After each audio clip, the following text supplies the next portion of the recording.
So there is one very specific shot in my film that I've been working on completing for 4 years. Phew, that wasn't easy to say. Oh, hello, welcome back to the channel, and today I am up in beautiful Sligo to bring you on a journey on the making of the final shot of my independent feature film, Gardener's Planet. And if you don't know, Gardener's Planet is an independent science fiction comedy about a TV gardener who discovers that the people whose garden he's working on are actually aliens here from another planet, and he has to stop them before it's too late. I love talking about this movie, and I can do it all day. So I was the director, producer and cinematographer on Gardener's Planet, and we started shooting here in Ireland in 2022, and we continued shooting until 2025, and it was a lot. And it was such a journey, we shot at least half the film twice, going from this to this. But I have to stop because this video isn't really going to be about the making of the film, and to be honest, it's not even going to be really about the making of this one very specific shot that took so long to make. It's more about the passion of doing something you love, and it's more about how art changes over time, and how in my case, my passion turned into an obsession that threatened to take over my whole life. So, let's dive into this. Oh, but before we arrive in Sligo, we have to leave Cork, so let's do that. Yes, thank you, Future Thomas, for that rather clickbaity opening. I am going up to Sligo for a couple of weeks for work, and I'm looking forward to it. I'm teaching some fourth year, transition year students how to make films in schools, and it's fun. I generally enjoy it. Students are really cool and really fun to work with. It's a long journey from here in Cork in the south of Ireland to Sligo in the north. It's pretty much the opposite of end of Ireland. So yeah, it's a long drive, enough talk, so let's get going. So the scene I'm focusing on today kind of sums up the craziness of the making of the whole film, and it happens in roughly the middle of the film, where one of our main characters, Stanley, is walking through the woods stalking an alien, and when he steps on a twig, the alien sees him and a big action scene happens.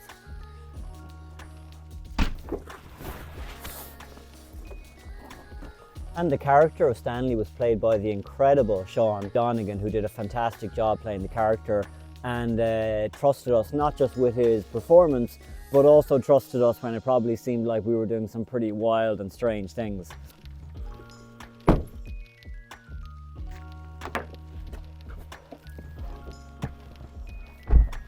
Film is really such a collaborative medium, and we were so lucky to have genuinely so many amazing people working on this shoot, so I really consider myself very fortunate from that point of view. Anyway, we're all packed, so let's get this show on the road.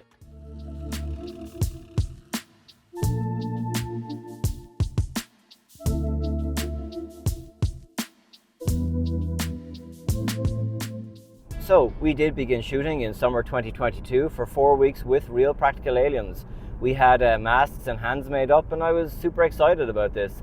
I was very influenced by, filmmakers like Peter Jackson, Bad Taste and Braindead. I love all that stuff. And in terms of Stanley fight scene that we're talking about today, Stanley alerts the alien to his presence. There's a fight scene that gets pretty intense, at one stage he's throwing pine cones at the alien, and then the alien kind of overpowers Stanley. The alien is like choking Stanley. So I was like, okay, this is quite intense. And then anyway, Stanley uses his knife and stabs the alien. And that was how we shot that scene in 2022.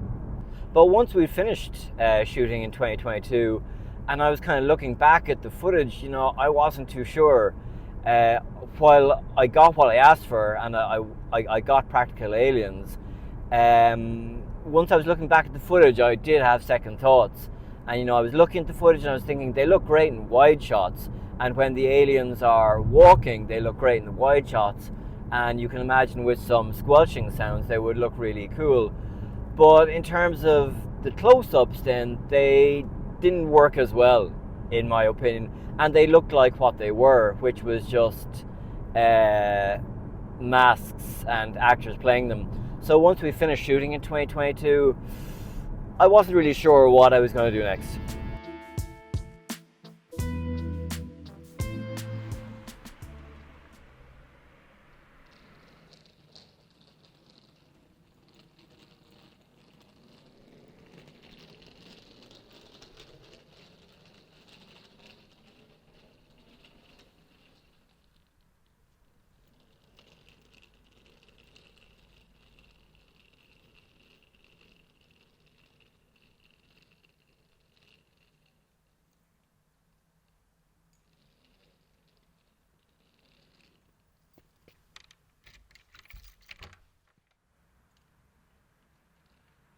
Okay, I have now unpacked and I'm going to make myself a cup of tea because it's been a long day of driving and explaining my film. So don't gonna go anywhere. I'm just gonna fill this kettle. Gonna fill this kettle.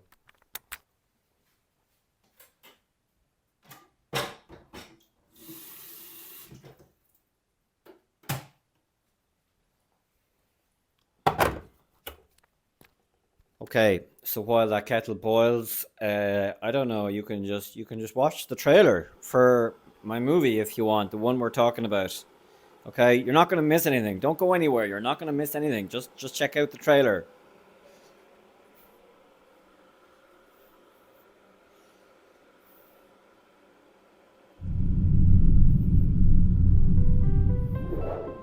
Oh, hello. I didn't see you there. I'm Harry Kettle, and welcome to another episode of Gardener's Planet. But what if I told you we're not finished? What if I told you we've had an offer? An offer? Someone wants me to do a show. Hi, I'm Brian. And I'm Sarah.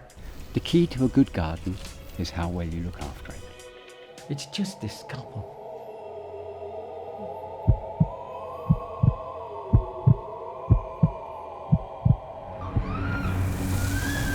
They're goddamn evil aliens, Ben!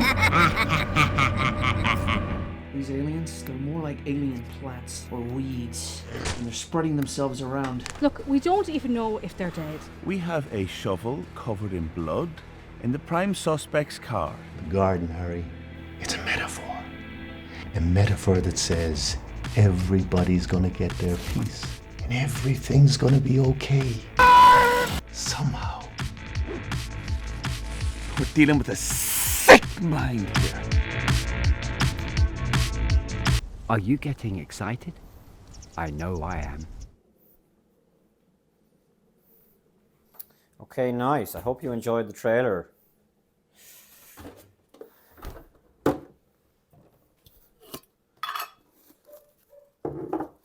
Took a long time to make the trailer.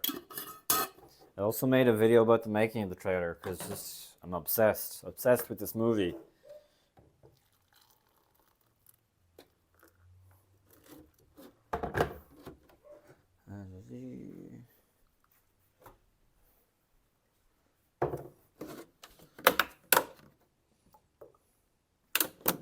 How do you like your tea? Let me know in the comments.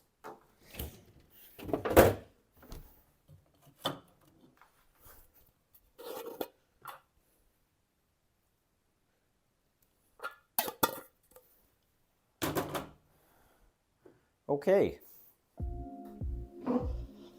Right. Okay, so after shooting then with Practical Aliens in Block 1 in 2022, and yeah, deciding they were maybe not the way I wanted to go, I did then begin to look into the kind of motion capture technology that was becoming available at an affordable price for indie filmmakers around that time. And basically motion capture is just when you film you or your friend doing some movements, move your hand, move your head, whatever, and take that information into the computer and a 3D character will replicate it. So I signed up to Wonder Dynamics and thus began a very intense period of testing. And just to make it clear, in case it's not absolutely already clear, I had no idea what I was doing. I do not and did not have a background in any kind of 3D animation or motion capture. I was just kind of making it up as I was going along, desperate to find some kind of solution. And if there is a sense of desperation from some of these tests, well, you get the idea. So I was shooting wide shots, close-ups, mid-shots, handheld, tripod shots, night shots, day shots, drone shots. And at a certain point, I did try and use the program on the footage I'd already used in Block 1. So to try and use that footage and save what I had, but to take out the practical aliens and replace them with CGI aliens. But that did not work. In the Stanley fight scene, you can see here, there's just too much interaction, too much physicality, and the computer, the program, was getting confused at where the alien was, and it couldn't tell where Stanley ended and where the alien began. So actually it was so confused, it actually ended up taking Stanley out of the fight, and just the alien was left there on its own, rolling around in a weird way. And the point then when I began to feel something was working was this close-up, and I began to feel, yes, I can justify bringing this element into the film. With the close-up, I just felt there was an intelligence behind the eyes. And so then I got in contact with Alain, who designed the default alien in Wonder Dynamics, and he created and rigged a new original alien that would be unique for the film, as obviously we were never going to use the default model. And at this point, I know what you're thinking. You're thinking, when is he going to talk about the last shot? When is he going to get to the last shot? Wasn't this whole video supposed to be about the last shot? Well, don't worry, I'm going to get there, I promise. Okay, so with the solution now presented to us, we did actually reshoot the entire Stanley fight scene in summer 2023. I rewrote and re-storyboarded the entire scene based on what I'd learned over the previous year of testing. And I should just say, it wasn't just the Stanley fight scene we were reshooting in summer 2023. We were reshooting a lot of stuff, not just with the aliens, but also with some of the drama scenes, just adjusting the tone and the pace of the film, and also getting to some stuff that we never really got into. So I'm just trying to say, it's not just the Stanley fight scene that was going on at this time. There was a lot going on in my head at this time, trying to coordinate a lot of different elements. Okay, so in terms of the fight scene, Stanley still accidentally steps on the twig, still accidentally alerting the alien to his presence. The alien turns. The alien now gives Stanley like a power blast. Stanley is rocked back and we see like his skeleton appear inside of him, which is really cool. He's like, ah! And we see the skeleton inside of him. And this is obviously like a fun comedy kind of Home Alone moment. But for me personally, it also reminds me of some of the cartoons I would have watched on a Saturday morning as a kid. So I'm so super glad that we got that into the film. Then Stanley, he's finally able to get out of that. He grabs his chainsaw, which is good because the chainsaw had become kind of a passive object in the scene. He grabs the chainsaw, stabs the alien. The alien is knocked back, overpowered and killed, and originally that was the end of the sequence. And the last shot then was just the close-up of Stanley being really intense. And I thought that was good. I thought, yeah, we had something there. What I was pleased certainly about was that we had moved away from a lot of the physicality and the intensity of the scene as we had previously shot it the last summer. That was just too physical, too intense, too violent. It was something I was never really comfortable with. So I was glad now that we had reshot the scene with more of a kind of a comedy vibes. And I did feel that the comedy way in which we had now shot the scene was more in keeping with the tone of the rest of the film. Okay, and then once we'd finished shooting in 2023, I was thinking, okay, this isn't too bad. We had to reshoot some stuff, not the end of the world. I had no idea what was ahead of me. All of a sudden, I'm finished work in Sligo town and I'm moving again now to Tubbercurry. 2024 and 2025 are a bit of a blur. I spent this time editing Block 2 into the film's timeline, replacing the practical aliens with the CGI aliens, and just seeing after all I'd gone through, all the money I'd spent, all the time I had invested, if I actually had a film or not. During this period I feel I am writing, shooting and editing all at the same time. This time is full of Blender animation and lighting, filming empty plates of the woods at night, a close-up of a hand turning a key, a foot standing on a twig, writing lists of missing shots, shooting motion capture spaceship scenes, trying to edit them, deciding they don't work, rewriting, relighting and reshooting spaceship scenes. I begin to realise that changing the aliens from practical to CGI hasn't just changed the aliens, it's changed the whole shape and tone of the film, and now gradually the film is making up its own mind about what it's going to be. In some ways I had made all the choices I was ever going to make on this film, and now the film was making the choices for itself. I suppose this is how editing is supposed to work. The editing is like a surrender of all your script writing, the surrender of your shooting, the surrender of your rewrites and all your late night conversations with your actors and crew. And now the film is just communicating with itself and you are simply doing what you're told.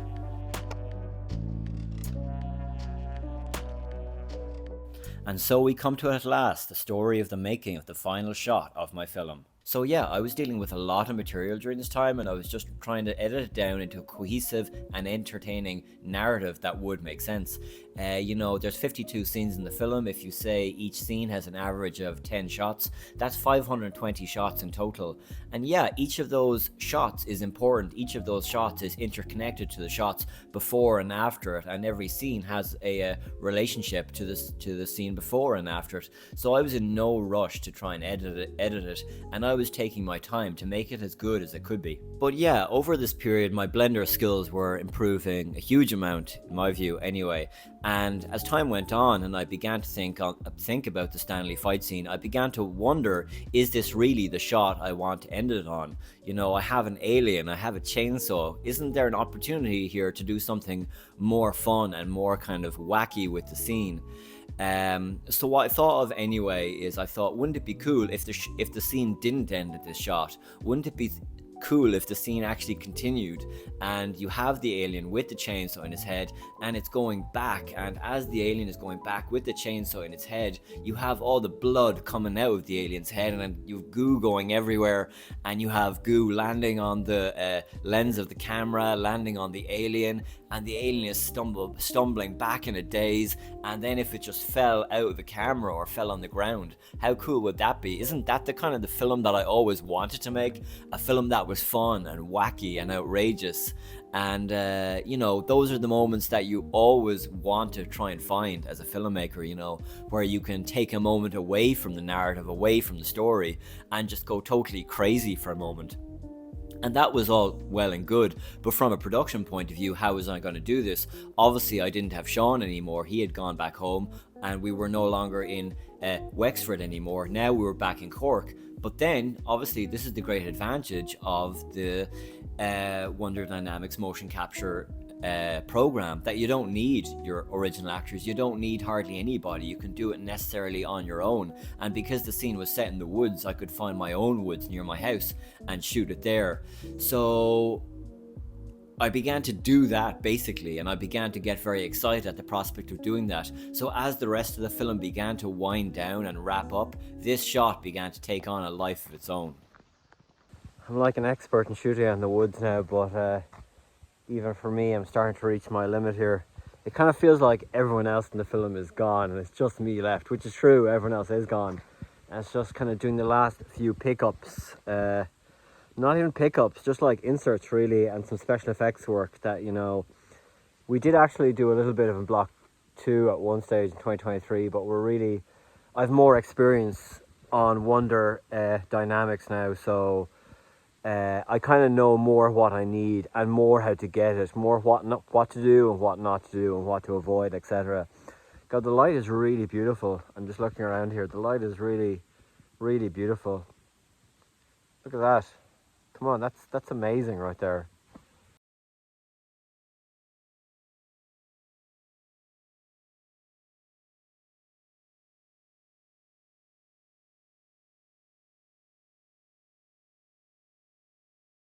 I'm trying to, you know, I shot a version of this shot back in January 2025, and the shot was on tripod, and I just felt having a cool action moment shot handheld with some strong visual effects would add a lot of credibility and excitement to the scene. It's been a hard scene to do because we originally shot a version of this scene in 2022 with the rubber mask aliens. Then we came back in 2023, shot another version of it. So it's been a bit of a piecemeal sequence to put together. But I think hopefully we have the final touches of it done today.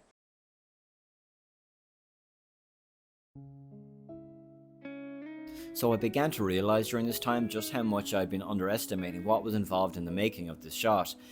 Before you had any character step in, first you had to film the live action background so that when you brought into After Effects later, the AI filler would know what was there because the alien was obviously smaller and thinner than me. Then you could have your character step in, you had to see it from head to toe, and you had to have the character hit a T-pose so that when you brought into Wonder Dynamics, then that program would know where the arms and legs were. Then and only then could you have the character step forward and begin the action of the shot. So doing this shot during this time began to feel so arduous, and it began to just feel so never ending, doing it again and again and again.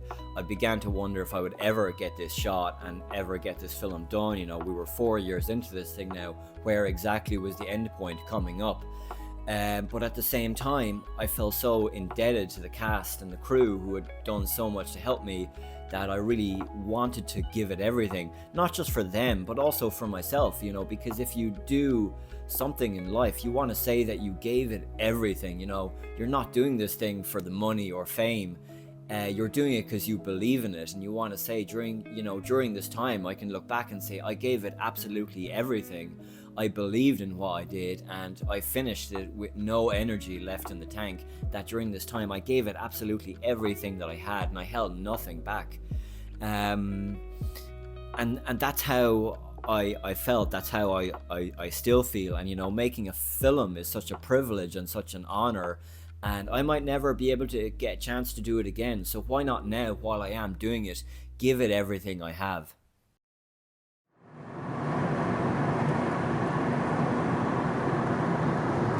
And if it stayed like this weather-wise, we'd be happy enough. We just need a window, really, of just 10 minutes to do it. You only need 10 minutes, but around that 10 minutes, there's the 10 minutes beforehand of setting up gear. There's like the half an hour of driving to the location. So the risk is in those 40 minutes that the weather changes, or something happens which is out of your control. That the film is that when you get to that window of 10 minutes, that you've lost that window. But I'm pretty philosophical about it. This isn't day one of making the film. This is day, it's year 3, maybe year 4, I don't even know anymore. So you become very philosophical the longer it goes on. You're almost hitting the light at the end of the tunnel kind of thing? Yeah. Oh, there it is. Oh my God, I see now. I see everything. Yeah. So essentially what we're going to do is we're going to do a couple things. So it's the alien with the chainsaw on his head walking backwards. The mistake we made last time was making it a full figure shot. It doesn't work as a full figure shot. These CGI aliens, only really work in close-up and mid shots. So we're not going to make it full figure today. The feet on the ground never look correct. So we're going to make it a mid shot of the alien going back. So Niall is going to come forward with the camera roughly at the same speed at which I am going back. So I'm going to go back, again with the chainsaw in my head, a couple of feet. We want about 3 seconds for the impact. We want it boom, and then bzz, bzz, bzz. We want 3 or 4 seconds just for the audience to have that impact. And then all that's going to happen is I'm going to fall out of the frame. We're not going to see me land. We're literally going to be in a mid shot, and the alien is going to fall out of the frame, and the chainsaw is just going to go through the frame. And we still will get all the blood and the goo coming out of the alien with the chainsaw as well. And it'd be great to get some of that blood and goo on the lens as well for the shot as well. That would really add to the B-movie, Peter Jackson aspect of it. So we're going to do all that. It's going to be great. Let's not talk about it anymore. Let's get on with it.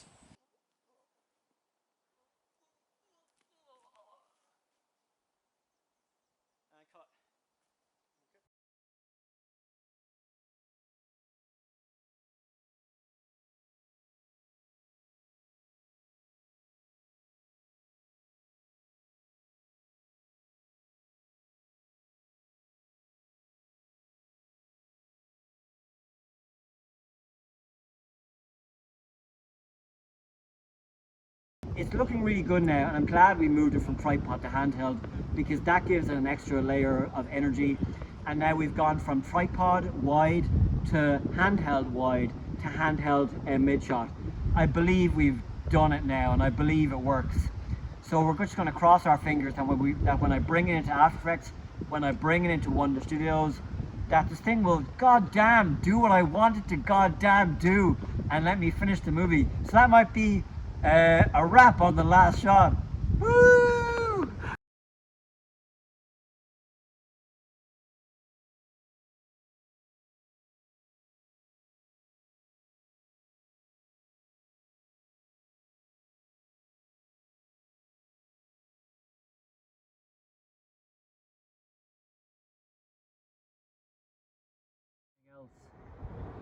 It's been a long journey, with a lot of kind of compromises and sacrifices,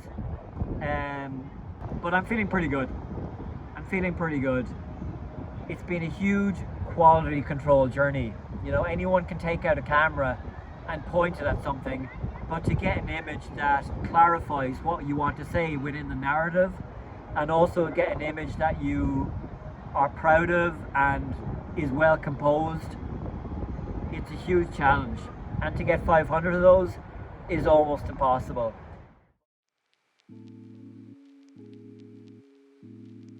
And with that, yes, we have come to the end of the video. Thank you so much for watching. In making this video, I'm just reminded how much effort and work went into making not just this whole scene, but really the whole film. I focused on the scene for the video, but every scene in the film has had the same amount of labor and love and attention paid to it in terms of writing, rewriting, shooting, reshooting.